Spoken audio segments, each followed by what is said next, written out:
আপনারা নিজেরাই যেহেতু গণমাধ্যমের সঙ্গে আছেন, আপনারা জনগণের জন্য তথ্য প্রবাহের সমস্ত ধরনের দায়িত্ব, সেবামূলক কাজ করছেন। আপনাদের পেশাই তাই, মহান পেশা।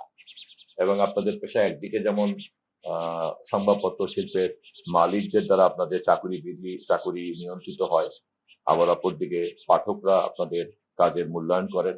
অপরদিকে রাষ্ট্র এবং সরকারের হাতে যে আইন কানুন বিধিবিধান আছে সেটা দিয়েও কম বেশি, কিন্তু পুরো ব্যাপারটাই আমরা গতকালকেও আলাপ করেছি, গত পরশুদিনও আলাপ করেছি সম্পাদকদের সঙ্গে, মাননীয় প্রধানমন্ত্রীর উপস্থিতিতে। এর আগে সম্ভবত মালিক সমিতির সঙ্গেও কথা বলেছি।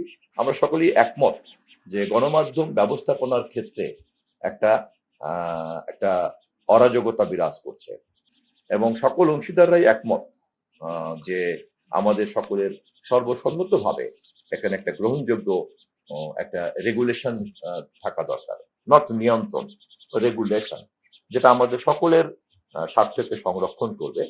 রাষ্ট্র সেখানে কেবলমাত্র একটা সেবা দানকারী এবং সেবা গ্রহণকারী প্রতিষ্ঠান হিসাবে অংশীদার হবে অন্যান্যদের মতো, এবং রাষ্ট্র সহ সকল অংশীদারদের সেবাটা নিশ্চিত করার জন্য এবং একটা ইউনিফর্ম রেগুলেশনের মধ্যে রাখার জন্য আমরা একটা মিডিয়া কমিশন গঠন করতে প্রতিশ্রুতি ঘোষণা করেছি।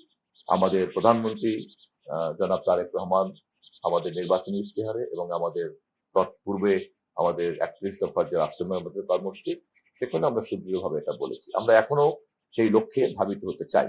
অগ্রগতি হচ্ছে এই যে সকল অংশীদাররাই আমাদের এই লক্ষ্যের সঙ্গে এখন একই যাত্রায় যৌথ যাত্রার মধ্যে আছে।